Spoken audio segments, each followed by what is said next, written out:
Welcome to my guitar collection, the Ministry of Guitar. Let's open this thing up. A PRS McCarty 594 Singelcut wood library. If that isn't one of the best tops that you have seen on any guitar, let alone Fender, let alone PRS, let alone whatever. This is just, I don't know. I see plenty of nice tops. I have a lot of PRS's, private stocks, and this is no ordinary store either. It is Ishibashi Ochano Mizu's world's finest guitars. It is a Gibson custom shop only. The whole shop is only Gibson custom shop. Fender vintage hot rod 57 Stratocaster, candy apple red. This is, apart from being one of the most incredible looking guitars you will see, this is in charcoal. This is one of the most special PRS guitars out there. We now come to a very beautiful case, the archetypical beautiful PRS case, I would say. This kind of beige paisley, and I would like to say I bought the guitar just for the case, but not really. This is a very, very influential and a special guitar from PRS's history, and I'll tell you why. And I did cover this in more detail when I made that video of the first ever Miles Kennedy signature, but I'll cover it again. This is a 2011, and look at the top, another beautiful piece of quilted maple.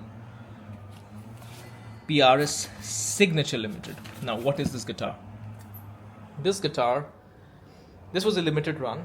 It had some amazing appointments, like private stock limited run. It had some amazing appointments such as the mammoth ivory surrounds on the birds and the eagle. So that's real ivory, mammoth ivory. But it's not about the cosmetics. It's really about the electronics. So this guitar, in a way, is the exact forerunner to the 408, and also a forerunner to the Paul's guitar. Because this is when PRS brought their own proprietary different sized humbuckers. This is the 408 humbucker neck, and this is the 408 humbucker bridge. So the neck humbucker gets a little bit thinner to make the sound more focused. The bridge humbucker gets a bit thicker to make the sound a little bit fatter, because the bridge tends to be a little bit thinner. And the Paul's guitar essentially uses this for the bridge as well. The other thing that is proprietary to started with this is this double mini switch. You can split each humbucker individually. But more importantly, when you split it, the wiring is so special that you don't lose any volume. You just change tone. So this is unlike any other coil split that you will see. And then it has, of course, regular three-way master volume, master tone. This also has these controversial, extremely dense mahogany necks. So that gives it a tone all of its own. I call this guitar the best Les Paul in my collection, even though it looks nothing like a Les Paul, because the combination of that neck and that humbucker gives you the perfect sweet yet focused Les Paul tone. All the sweetness, none of the unnecessary low end, just good low end and a lot of focus. It's perfect. I prefer the neck pickup tone on this to many 594s, to be very honest, and definitely all R9s. So just to give you a sense of how good this thing sounds. It looks spectacular as well. It's very traditional compared to some of my other guitars, because it doesn't even have locking tuners, right? It has just traditional type tuners, traditional kind of buttons, but that top, that sound, and it's as playable as any PRS with a 25-inch scale, good regular fat neck, like a 1959. It's called a pattern neck. I got this locally from a friend over here. He sold me this and a Paul's guitar, and both of them had outstanding quilt tops. And this color is glacier blue. It's this faded glacier blue. So just to be clear, this guitar actually has faded. You may or may not like the color. I really love what it has faded to. It's just outstanding, because it's kind of not blue, but when you look closely, and especially in the light, suddenly there are blue highlights. So this is almost like a real glacier, where the outside of it is ice, but below it suddenly you have blue creeping through. It's something, it's like almost like pearls in water. And this is kind of part of the aesthetic magic of PRS private stock guitars, because they have these finishes and these colors. But if you look very, very closely under the bridge, maybe not even under the bridge, maybe you have to unscrew. I remember unscrewing it to confirm it has faded versus this original color. Okay, this is the PRS private stock, Signature Limited 2011. And the last thing to mention is this was the signature guitar of multiple artists. They all have their letters inside. I would recommend that you can see see my full video where you can see all the letters. I won't go through opening it again. And this was, technically speaking, the first ever Miles Kennedy signature guitar from PRS. Okay, let's move on to the next one. Moving on from the Signature Limited, where do we begin? The case. This is the only case of its kind, as far as I know, amongst PRS and PRS private stock. It's a purple case, and that is because this is a purple guitar specified and spec'd out by the Japanese, and it is a crazy guitar. If you've already seen this on my channel, there is a video. My apologies for the repetition. Otherwise, go watch the video or just watch this. Opening it up, look at that. Wow. Every time I open it up, I have the same reaction. Now, it's PRS, but as I will show you in a second, it has certain things that you don't get on PRSs, and that's just the front. Look at the back, look at that nice piece of limba, and what this neck is made of, I will tell you in a second. Let's get this thing out. If you have noticed, as you may have, this is not a 6-string, this is a 7-string. This is a custom 24 Stoptail 7-string with a Burl maple top in the special violet blue burst color called Booberry burst, specified and created only for this guitar. And it has a snakewood fretboard. Look at the grain on that. This is the hardest wood known to man, apparently. So it has a snakewood fretboard, and in terms of woods, other woods, it has a black limba body, and it has a hormigo, which is used for marimbas and also used on the John McLaughlin signature. It has that for the neck, which gives it a very unique feel. It's smooth, it's resonant, it's really something else. So what's there to note apart from the craziness of the words is this guitar is a 25-inch scale length, which is very unusual for a 7-string, very short for the 7-string, but due to some PRS magic, it is incredible. And this guitar lives in A sharp standard, not even B standard. And it is tight, it is firm, there is no disadvantage. You have all the advantages of short scale, making chords easier, reach easier, bleeds easier, yet you don't lose out on the tautness of the string, of the B string. So I don't know what they're doing there. Secondly, this is loosely based on the Holcomb, so it has the PRS private stock bridge, hardtail bridge, and Holcomb's Alpha Omega pickups. This also has just a standard PRS knob layout, master volume, master tone, 5-way, very easy standard custom 24 fare, and of course it has this beautiful nitro finished something, just a thing of beauty, like all private stocks are, yet extremely functional. This is the perfect 7-string guitar for, well, you can't really buy this. PRS don't make it. This is not a stock model, but assuming that it was, I cannot think of a better 7-string guitar for a 6-string player, because there is no learning curve at all. I mean, it's very easy. It's the same scale length. It sounds incredible. This guitar has a very, very resonant, I wouldn't want to call it a dark sound, but a very thick sound. I would say it's very good for playing jazz, very good for playing. It's like almost like a Les Paul-like in its sound. It doesn't sound like a custom 24, something to do with the woods. So that makes it very unusual. It is not a very metal-focused guitar, even though it is a 7-string. And I just love how the color changes in the light. Okay, so this was the first of my 3 PRS 7-strings, and we will talk about more of them to come. Coming up next is my second PRS 8-string. And as you can tell, a lot of my private stocks are extended range, because you just can't get extended range PRSs in core. You have to go private stock. Okay, let's move on to the next one. Moving on, this is very similar. This is brown leather private stock case, similar to what we saw with my first private stock in the video. I have been a little bit of an idiot. I don't know what I did, but one day I just pulled this screw out and I need to find it and I need to get this fixed. So that's a little bit of an irritant, but anyways, the guitar doesn't live in its case. This guitar lives outside, so it's not much of a problem. And in any case, and I just realized the genius that I am is the guitar is upside down. Give me a second, I'm going to straighten this up.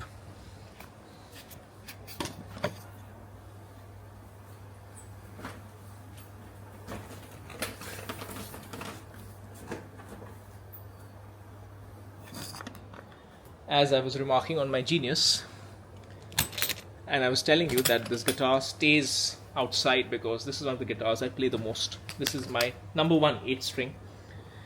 As I showed you the Mark Holcomb 8 string earlier, which is a limited run. This is also very limited, but that one is a very specific run, so I don't play it that much. This one, even though this is one of less than 15 in the world, is something I just can't help playing because I just like the guitar too much. And look at that. I think you can tell the theme of I like grey guitars, I like dark guitars. And this is all of those things. So this is again a custom 24 8 string. Slightly different from the Mark Holcomb limited run. I mean the Guitar of the Month limited run, because the woods are different and the color is different. That one was Frostbite Glow. This is double stained grey, so just beautiful. Instead of Seymour Duncan's, this has bare knuckles Ragnaroks, which are the Misha Mansour pickups, carbon fiber finish. Similar knob layout though. Neck, tone, master volume, master tone, 5-way switch. But this has a ebony fretboard, and it has a zircote neck, which you can just see. So it's like a rosewood neck, exposed rosewood neck, and the same beautiful swamp ash graveyard 2-like effect for the back. So let's get this out so you can take a better look. And look at how the colors of these private stocks transform depending on the light, right? And look at the detail of that beautiful flame. So as beautiful as this guitar is, it's very functional for me. Like I was saying earlier with the Holcomb 8 string, this is just super easy to play. And it's a 26.5 inch scale, which is not that long for a for an 8 string, but PRS just makes it work. And then, you know, it's got very good sounds. The Ragnaroks are amazing, incredible tuning stability with the PRS private stock bridge, and just usual controllability. It's just a very functional, extremely good instrument. So there are many 8 strings in the market, but none of them are like this. None of them are comparable. And I know this is an incredibly expensive instrument to have as a daily driver, but I think that's okay. Good instruments are meant to be played, and I really enjoy this. Look at that rosewood neck, and it gives it a very unique tone as well. Not rosewood, zircote neck.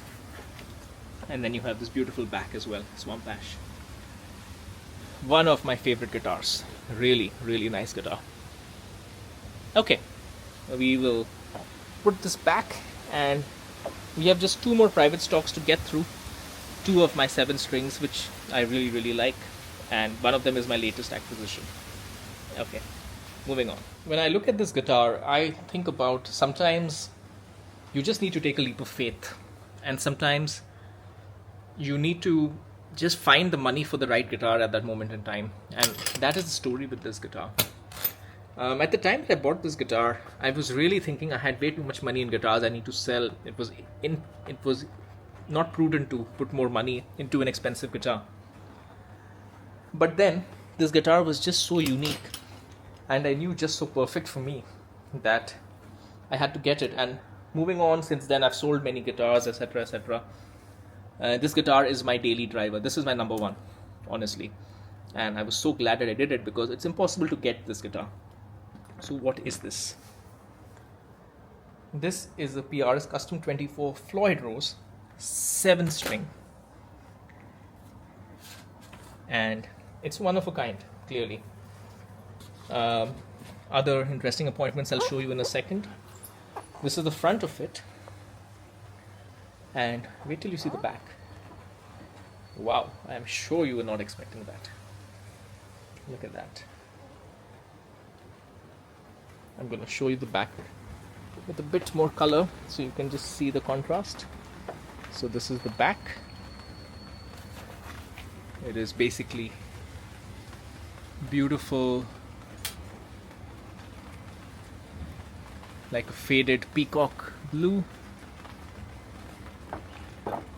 Yeah. So, where to begin? This is a private stock, but it's not a pristine private stock. The reason it's not pristine is this guitar has faded from its original color of peacock blue. You can see the actual color of the back. It is now this brown, grey, little bit of green all over.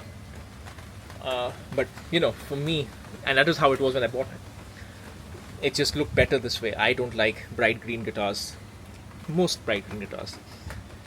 Secondly, this guitar came, it was new old stock, so it had a few chips. Clearly this guitar had taken a fall or something in the shop.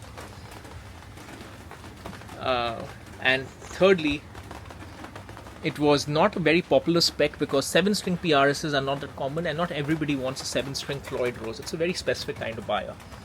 Now as it turns out, I happen to be the kind of buyer. I love custom 24s, I love Floyds. 7-string PRSs are always on my radar. And this thing was at an incredible price because of all of these imperfections. As I said, I was not in the market to get one, but I'm glad I did, and this is just the perfect guitar for me. Other things, by the way, it also has direct mount pickups. I don't know if it affects the sound, but this guitar is just everything I need. It's got a beautiful maple neck ebony fretboard, bare knuckle juggernauts, which are incredibly neutral pickups, can do anything, 5-way switch, the most stable Floyd I've ever experienced, 26.5 inch scale, so it's versatile. And I'll tell you another piece of magic going on. Even though I have 10 to 56s, the 10s feel incredibly slinky. This is an incredible lead guitar and an incredible, incredible rhythm guitar. All in all, I cannot imagine that if I had not bought this. And look at how incredible that neck is. Wow, isn't that spectacular? Even though I don't look at the neck while playing. So almost got a little bit of gold highlighting. I don't know what's going on over here. I think it's the way the guitar has faded. It is just, yeah, it's a thing of beauty. It's imperfect, and that's what makes it beautiful. And I got it after a lot of deliberation. I in fact sold a Modern Eagle private stock that I had just to justify in my head that I should buy this. And yeah, and I'm so glad I did. That guitar I did not play at all. This guitar I play almost every day, and that's how it should be for certain guitars. So there you have it, one of my favorite guitars, the PRS private stock custom 24 7-string Floyd with bare knuckles, direct mounted humbuckers, ebony board, 26.5 inch scale. Incredible instrument.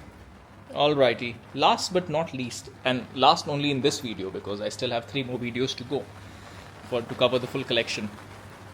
This is my latest PRS, similar to the McCarty 594 I showed you earlier. This is something ordered by me, spec'd by me, and this is a 7-string. I ordered this before I bought the other 7 strings, but you know, I thought this would be my main one, but I ended up buying the others. So this is now my main one in a different tuning. Again, I like the Tolex pattern, so my other order was Western Tolex brown. This is black. And it's black because look at the color of the guitar. Look at what it goes with. Yes, just like the Graveyard 2, this is an incredibly bright nitro finish stained guitar. It's a 7-string, but it's a Les Paul. It's a Singelcut rather. And let's bring it out into the light. Some of you may have seen my unboxing video. If you have not, this is the PRS private stocks Singelcut 7-string Tremolo. So many things going on over here. So this is a dark purple glow burst, dark purple smoke burst glow, specified by me. The top was chosen by me. What else? Gold hardware. This has bare knuckle juggernaut bridge, which I really like, but an aftermath neck because it's really thick and sweet. Regular Les Paul layout, just like a 594. 2 volumes, 2 tones with coil splits. 3-way, so very traditional in a way, but also very, very modern. Look at that plain maple neck, 26.5-inch scale, matching headstock, very, very beautiful purple color, as you can see. I mean, just look at that color, look at the, it's just incredible. And the back had to be, so I went fairly traditional with this one. The other one had all those crazy woods. This just has a very nice maple neck, and it has matching maple back plates and a mahogany black body, nicely offsetting the very, very relatively flashy gold hardware and purple. So a little bit about the logic behind this. I wanted a Singelcut 7-string tremolo. That's just the form I like. I like single cuts, I like tremolos, I like 7 strings.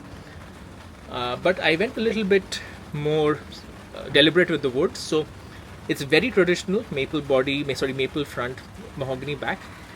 But I went with the maple fretboard for 2 reasons. One, it's a private stock and they do these beautiful maple fretboards, so I had to do it. But secondly, I don't have a maple necked 7-string. So that was the maple fretboard 7-string. So that was kind of one motivation. Secondly, it does give it a certain kind of a feel that I like. This kind of, the gloss maple does have a nice feel of its own. And what I also like is the birds. These are made from dinosaur bones. So these birds are made from yellow dino. So these sort of small things, they're not very functional, but I mean, they look good. You can see them clearly, but just a nice thing to add. Early days with this guitar. I've had it for less than 2 months.